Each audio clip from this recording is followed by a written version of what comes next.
మొదటి కీర్తన మొదటి వచనం నుంచి 3 వచనాలు మనం ఒకసారి చదువుదామండి.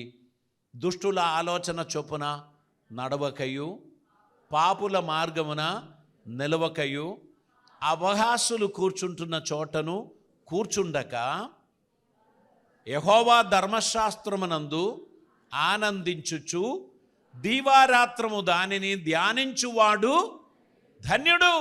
ఐటీ కంపెనీలో హై సాలరీ దొరికిన వాడు ధన్యుడు అని మనం అనుకుంటే, ఆ ధన్యత వెనకాల దేవుడు లేకపోతే అతడు శూన్యమే. డబ్బు వచ్చిన తర్వాత మనిషికి అనేక రకాలైన ఆలోచనలు వస్తాయి, అనేక రకాలైన ఫ్రెండ్స్ వస్తారు. డబ్బు ఎంతో ఉన్నది అని అనుకుంటున్నప్పుడే దానికి సరిపోయిన సమస్యలు కూడా వచ్చేస్తుంది. ఆ సమస్యలు తన జీవితాన్ని కుప్పకూలుస్తుంది.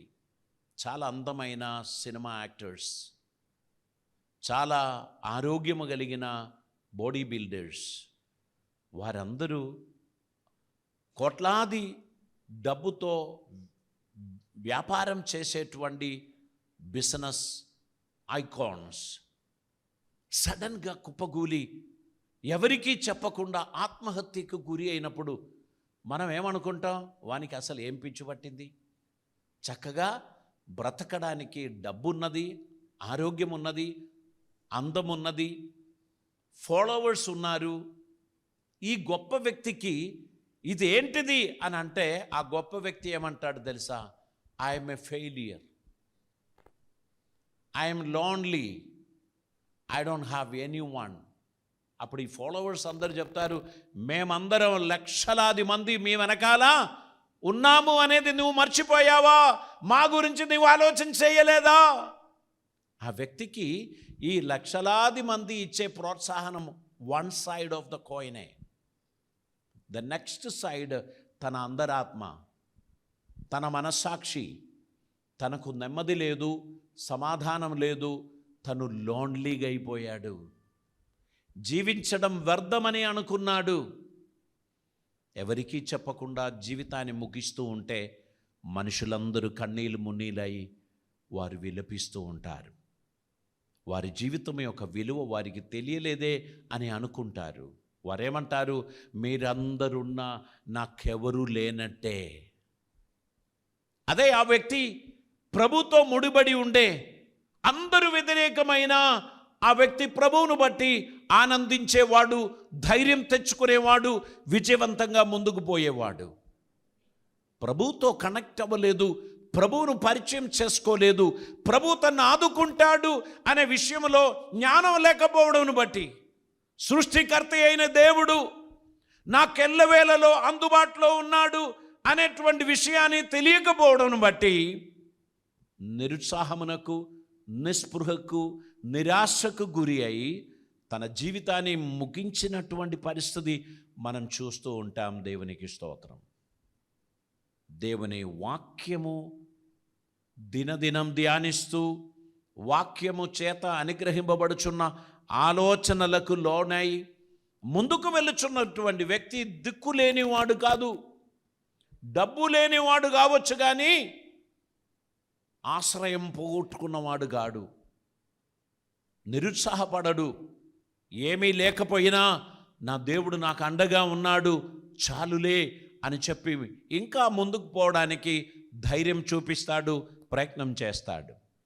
సమస్తం వ్యతిరేకమైంది, ఇక ముందుకు పోవడానికి ఏమాత్రం ఛాన్స్ లేదు అని అనుకున్న సృష్టికర్త అయిన దేవుని స్వరం చెవిలో వినబడుచున్నవాడు నిబ్బరం కలిగి ధైర్యముగా ఉండు, నేను నీకు తోడై ఉన్నాను అని సెలవిచ్చిన దేవుని స్వరం, అది మనుషులు ఫ్రెండ్స్ చెప్పిన మాటల్లాంటిది కాదు. నేను నిన్ను విడువను, నిన్ను ఎడబాయను అని ఆయన చెప్పిన మాట నీ ఒంటరితనంలో, పద్మోస్ లాంటి అనుభవంలో నీవు ఉన్నప్పుడు కూడా ఆ మాట నీకు ధైర్యం కలగచేస్తుంది.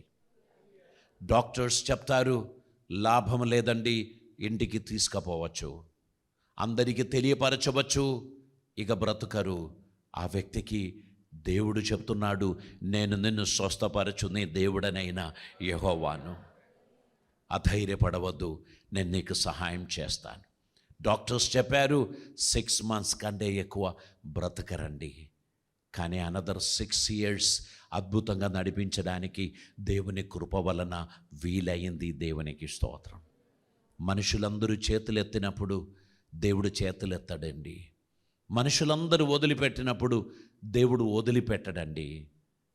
ఆ హెన్రీ ఫోర్డ్ రోడ్డు మీద పడి ఆందోళన చెందిన యవనస్తులను తన వాహనం ఆపి రక్షించినట్లు, అది స్టార్ట్ చేసి దాని ప్రాబ్లమ్స్ తొలగించినట్లు, నీ సృష్టికర్త నీ ప్రయాణములో నీకు సలహాదారుడిగా ఉంటాడు, నీకు సహాయకుడిగా ఉంటాడు, నిన్ను చేయి పట్టి నడిపిస్తాడు.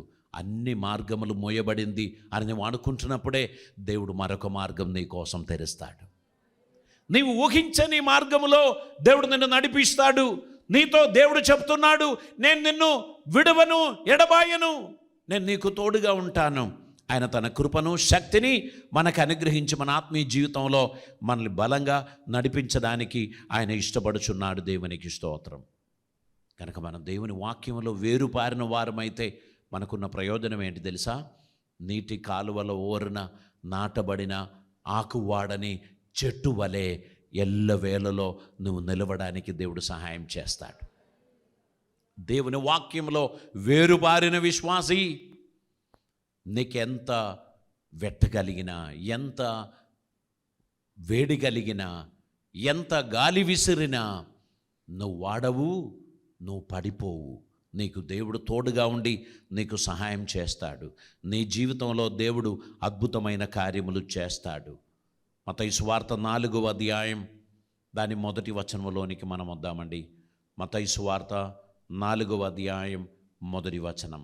అప్పుడు యేసు అపవాది చేత శోధింపబడుటకు ఆత్మ వలన అరణ్యమునకు కొనిపోబడెను. 40 దినములు 40 రాత్రులు ఉపవాసం ఉండిన పిమ్మట ఆయన ఆకలిగొనగా ఆ శోధకుడు ఆయన యొద్దకు వచ్చి, నీవు దేవుని కుమారుడవైతే ఈ రాళ్ళు రొట్టెలగునట్లుగా ఆజ్ఞాపించుమనెను. అనేక సార్లు శోధనలు మన జీవితంలో కూడా వస్తుంది. నువ్వు నిజమైన క్రైస్తవుడవైతే ఇలా చేయండి అని అంటారు మనకు. నేను నిజమైన క్రైస్తవుడు గానా? మనకు వెంటనే ఒక డౌట్ అనిపిస్తుంది. అవును, నేను నిజమైన క్రైస్తవునే, అయితే ఇలా చెయ్యి. నిజమైన క్రైస్తవులు వాళ్ళు చెప్పినట్టు చేయమని దేవుడు చెప్పలేదు. Let me think about it. అక్కడి నుంచి తప్పించుకోవాలి. నీకు దేవుడు ఏదైతే తన వాక్యం ద్వారా కాన్ఫిడెన్స్ ఇచ్చేటువంటి వాటిలో మాత్రమే నువ్వు అభిప్రాయం చెప్పాలి. తర్కములు వాదములు పెట్టుకొని మనమేదో తెలివి కలిగిన వారమని లోకానికి చూపించడానికి ఉన్న ప్రయత్నం మనం చేస్తే వారు మనల్ని వంగర తింగర మలుపులోకి తిప్పుతారు, మనం కన్ఫ్యూజ్ అయిపోతాం. అందుకే పౌలు గారు చెప్పారు, తర్కములు వాదములు మనకు అవసరం లేదు. దేవుడిచ్చిన రక్షణ, దేవుడిచ్చిన భక్తి, దేవుడిచ్చిన విశ్వాసం, దేవుడిచ్చిన ఈ సత్య మార్గం, దానిలో మనం నడుచుకుంటూ దేవుని ఘనపరచడానికి మనమందరం పిలువబడిన వారం అని గ్రహించి ఆసక్తిగా ప్రభు పనులో మనం ముందుకు సాగిపోవాలి. దేవునికి స్తోత్రం. ఇక్కడ శోధకుడు అనేక రకాలైన శోధనలు తీసుకొచ్చాడు. ప్రభుతో చెప్పాడు, నీ చేతిలో ఉన్న రాళ్ళు రొట్టెగా మార్చుకో. అప్పుడు వాక్యంతోనే వానికి జవాబిచ్చారు. మనిషి రొట్టెతో మాత్రమే కాదు, దేవుని నోటి నుంచి వచ్చు ప్రతి మాటల వలన జీవించును అని నీకు తెలియదా?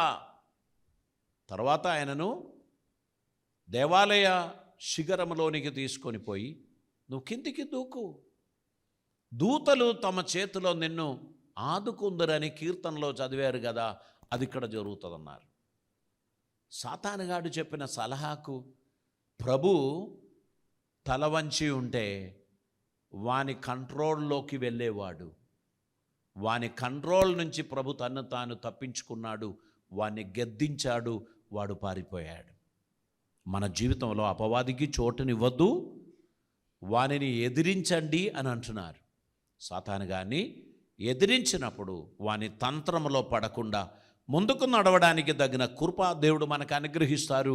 మన జీవితంలో ఆశీర్వాదాన్ని ఆయన కలుగజేస్తాడు. దేవునికి స్తోత్రం. ఇంకా మనం 2వ తిమోతి పత్రికలోనికి మనం వెళ్ళినట్టయితే దాని 3వ అధ్యాయం 15వ వచనాన్ని మనం చదువుదామండి. విశ్వాసము ద్వారా రక్షణార్థమైన జ్ఞానము మీకు కలిగించుటకు శక్తిగల పరిశుద్ధ లేఖనములను బాల్యము నుండి నీవు ఎరుగుదువు గనుక నీవు నేర్చుకొని రూఢి అని తెలుసుకొనినవి ఎవరి వలన నేర్చుకుంటివో ఆ సంగతిని తెలుసుకొని వాటి యందు నిలకడగా ఉండుము. దేవునికి స్తోత్రం. తిమోతికి పౌలు గారు తెలియపరుచున్నారు, మీరు బాల్యము నుండి నేర్చుకున్న దేవుని వాక్యం. అవునండి, మనకు అనుకూల సమయం ఉన్నప్పటి నుంచి దేవుని వాక్యాన్ని నేర్చుకోవాలి, మన పిల్లలకు నేర్పించాలి.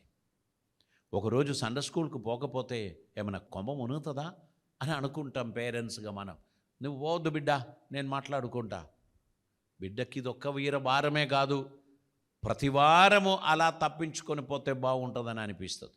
ఈరోజు స్కూల్ లేదు అని చెప్తే పిల్లలకు ఉన్న ఆనందం మీకు తెలుసా?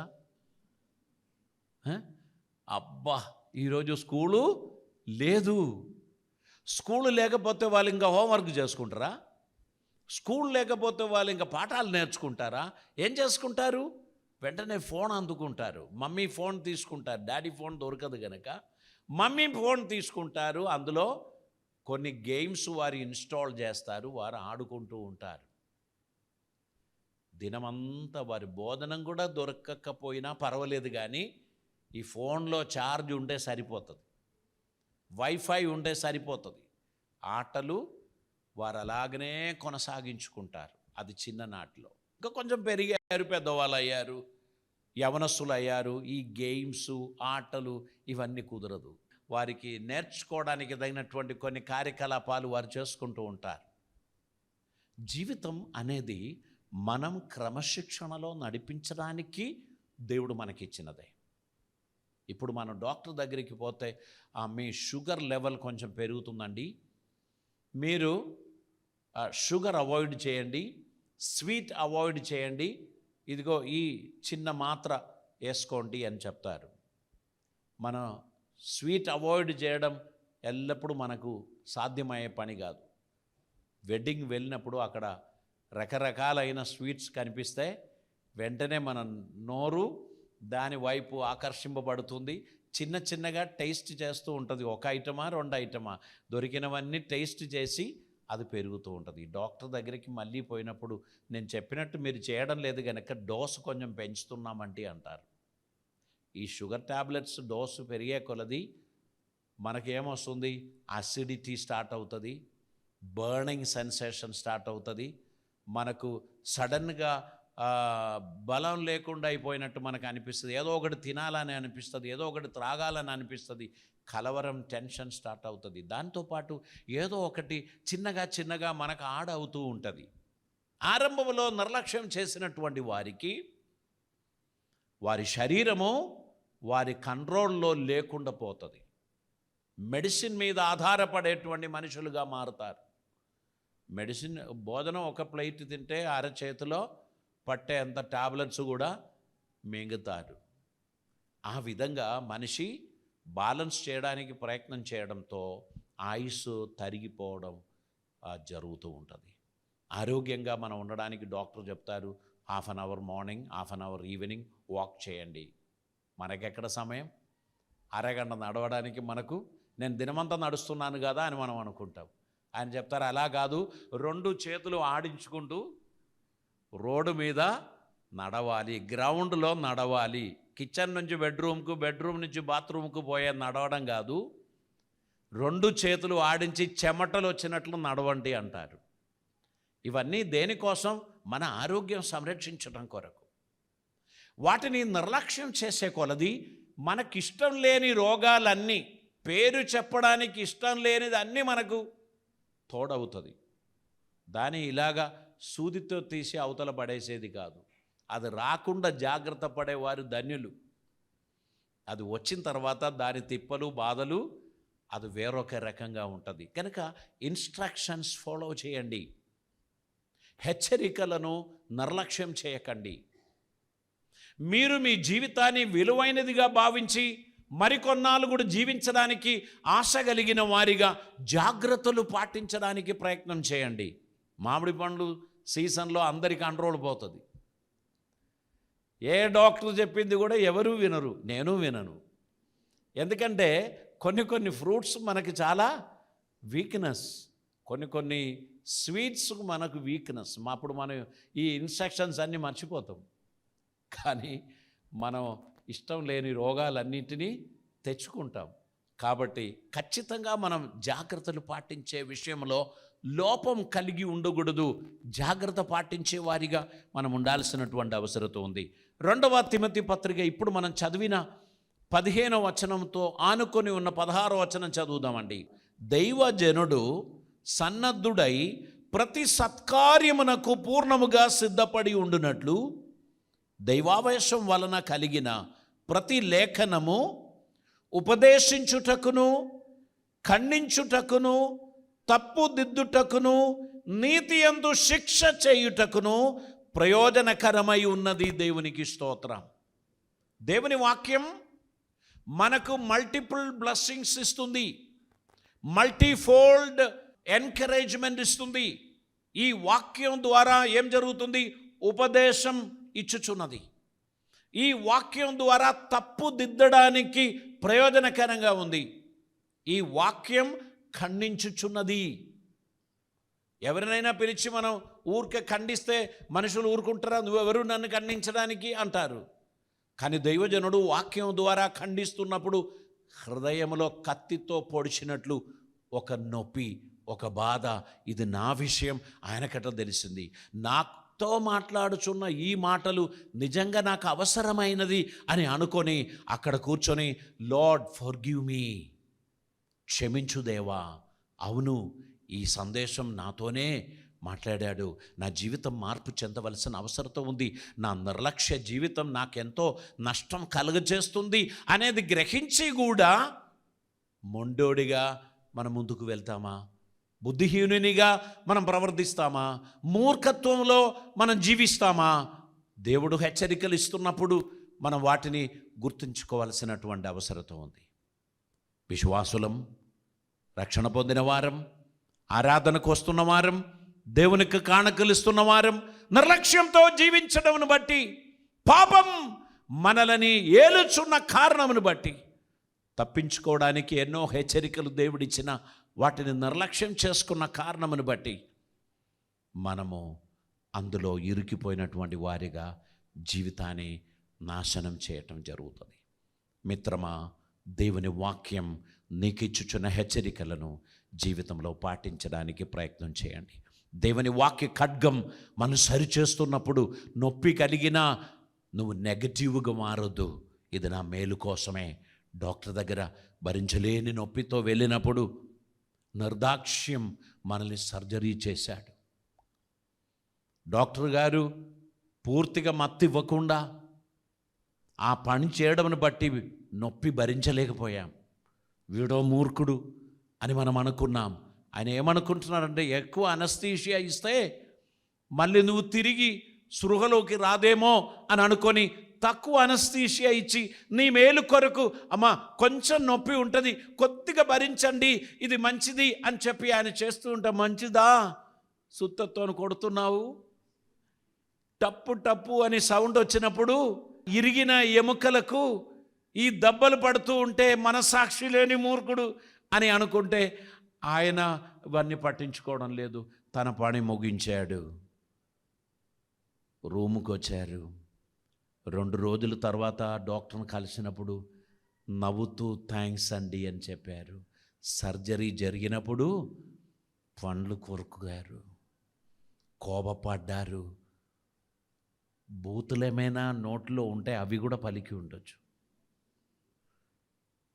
అన్ని కోపతాపాలు బయట చూపించే ప్రయత్నం చేశారు.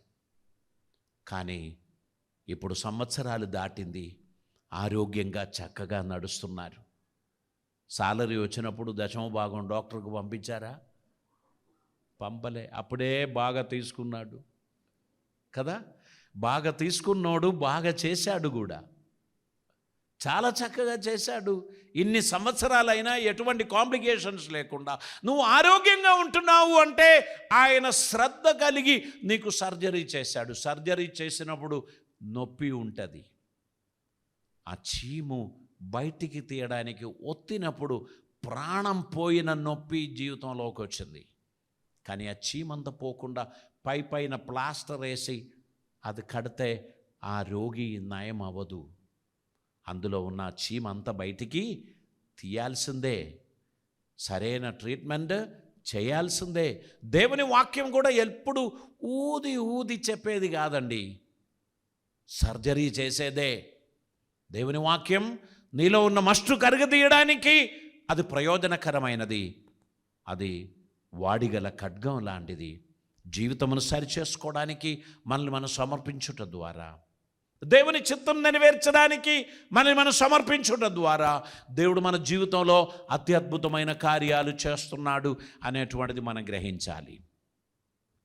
మీరు సక్సెస్ అయినప్పుడే మీ పేరెంట్స్ సక్సెస్ అవుతారండి. మీరు ఉన్నతమైన స్థాయికి ఎదిగినప్పుడే మీ పేరెంట్స్కు విలువ వస్తుందండి.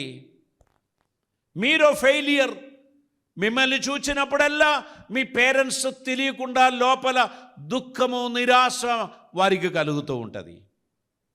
మీరు సక్సెస్ఫుల్గా ముందుకు వెళుచున్నప్పుడు మీ పేరెంట్స్కు తెలియని ఒక ఆనందం, ఉత్సాహం వారి జీవితంలో కలుగుతుంది. మీరు ఆత్మీయ జీవితంలో సక్సెస్ అయినప్పుడు మీ స్పిరిచువల్ పేరెంట్స్ దేవునికి స్తోత్రం చెల్లిస్తారు. మీరు దేవునిలో ఆనందిస్తున్నప్పుడు, మీరు దేవుని కొరకు ఆసక్తిగా నిలబడినప్పుడు మీ స్పిరిచువల్ పేరెంట్స్ దేవునికి కృతజ్ఞత తెలియపరుస్తారు. మీ కొరకు చేసిన ప్రయాసం వ్యర్థం కాలేదని వారు దేవుని యందు సంతోషిస్తారు. ప్రియులారా, మీకు దేవుడిచ్చినటువంటి ఆపర్చునిటీ దేవుని వాక్యమును టవర్తో కనెక్ట్ అవ్వాలి. వాక్యమే జీవితాన్ని సరిచేస్తుంది, మీ మస్టు కరగతీస్తుంది, హెచ్చరికలు ఇస్తుంది. అది ఉపదేశించుటకును, ఖండించుటకును, తప్పుదిద్దుటకును, నీతి మార్గములో మిమ్మల్ని నడిపించడానికి ప్రయోజనకరమై ఉన్నది. దేవునికి స్తోత్రం. నీతి యందు శిక్ష చేయుటకును ప్రయోజనకరమై ఉన్నది అని తెలియపరుస్తున్నారు. కనుక యు ఆర్ ఫ్రూట్ఫుల్ టుడే. అనేక సంవత్సరాలు ఫలం లేదు అని అనుకుంటే, కొట్టి పారేస్తే ఫలం వచ్చేది కాదు. ఆ తోటమాలి నీ ఎడల ఇంకా నిరీక్షణ కలిగి సేవ చేసి, నీళ్లు పోసి, పనికి మాలిన తీగలు కత్తిరించి నడిపించినందుకు ఈరోజు మరీ ఎక్కువగా ఫలించే స్థాయికి నీవు వచ్చావు. నువ్వు దేవుని సన్నిధిలో సంతోషించాల్సినటువంటి అవసరత ఉంది. నీ గురించి కలలు కన్న దేవుడు, నీకు తోటమాలిగా పెట్టిన సేవకులు నీలో ఉన్న మస్టు కరగదీయడానికి ప్రయత్నం చేస్తూ ఉంటారు. మీరు మరీ ఎక్కువగా ఫలించడానికి పనికిరాని తీగలను కత్తిరిస్తూ ఉంటారు. ఈ ప్రూనింగ్ ఎవరికి ఇష్టమైనటువంటిది కాదండి. భలే బేష్, మంచిది అని చెప్తే అందరికీ సంతోషం. నువ్వు చేసిన ఈ క్రియ సరిగా లేదు అని చెప్తే ఎవరికీ ఇష్టం ఉండదు.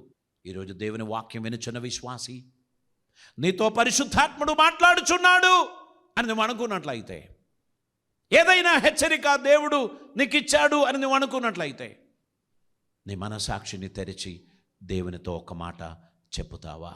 నన్ను క్షమించు ప్రభువా, నీకు ఇష్టం లేని కార్యకలాపాల్లో నేను ఉండిపోయాను, నన్ను క్షమించు ప్రభువా, నీ పవిత్ర రక్తములో నన్ను శుద్ధి చేయి ప్రభువా, నీకిష్టుడిగా నన్ను మార్చు ప్రభువా, నీ సన్నిధిలో నేను పాపం చేసి తిని అని చెప్పగలుగుతారా? దేవుని వాక్యం మన తప్పుదిద్దుచున్నది, మన సరిచేస్తుంది. దేవునికి ఇష్టలుగా నడవడానికి తగినట్లు మనల్ని శుద్ధపరుస్తున్నారు. ఆయన కృపకు యోగ్యులుగా మనం ఉండడానికి తగినట్లు మనల్ని ఏర్పాటు చేస్తున్నారు. ప్రభు సన్నిధిలో మన జీవితాన్ని సమర్పిద్దాం. దేవునికి ఇష్టలుగా నడవడానికి మనల్ని మనం సమర్పిద్దాం. ఈ మాటల చేత దేవుడు మనల్ని ఆశీర్వదించును గాక. ఆయన వాక్యం ఒక రడార్ టవర్ లాంటిది. పైలట్కు ఉపదేశం ఇచ్చి తను నడవలసిన విశాలమైన ఆకాశమును కనులారా చూచుచున్న ఆ ఆఫీసర్స్ తనకి ఇన్స్ట్రక్షన్ ఇచ్చినట్లు దేవుని వాక్యం పరిశుద్ధాత్మ సహాయంతో మనం నడవలసిన త్రోవను మనకు చూపించుచున్నది. దేవునికి ఇష్టం లేని కార్యముల నుంచి మనం వెనుకకు పోయి ప్రభువును ఘనపరచుబిడలుగా మనం ఉండాలని దేవుడు మన గురించి కోరుచున్నారు. ఈ ఆత్మ ఖడ్గము మనం ధరించిన వారిగా ప్రతి శోధనలను జయించడానికి, ప్రతి ఇబ్బందులలో దాటిపోవడానికి ఆయన కృప పొందు నిమిత్తమై మన జీవితాన్ని ప్రభు సన్నిధిలో సమర్పిద్దాం. తల్లు వంచుదాం, ప్రార్థన చేద్దాం. పరిశుద్ధుడైన తండ్రి, కృపామయుడైన దేవా, నీకు వందనాలు. ఈరోజు మాతో మాట్లాడిన నీ మాటలను బట్టి స్తోత్రం. ఎయిర్ కంట్రోల్ టవర్ లాగా ఈ యొక్క వాక్యం మా జీవితంలో ప్రతిదినం హెచ్చరిక చేస్తూ మమ్మల్ని నడిపిస్తున్నందుకు నీకు వందనాలు. మా జీవితంలో మేము మార్పు చెందవలసిన ఏరియాలో జాగ్రత్త కలిగిన వారిగా నడవడానికి నీ కృప మాకు అనుగ్రహించమని ప్రార్థిస్తున్నాం. నీ బిడ్డలందరూ దీవించమని, అద్భుత కార్యములు జరిగించమని, మీ సన్నిధిని ప్రసాదించమని, ప్రతి ఒక్కరికి క్షేమాభివృద్ధి కలుగ చేయమని యేసయ్య పవిత్ర నామమున అడిగి ప్రార్థిస్తూ ఉంటున్నాం పరమ తండ్రి. ఆమేన్.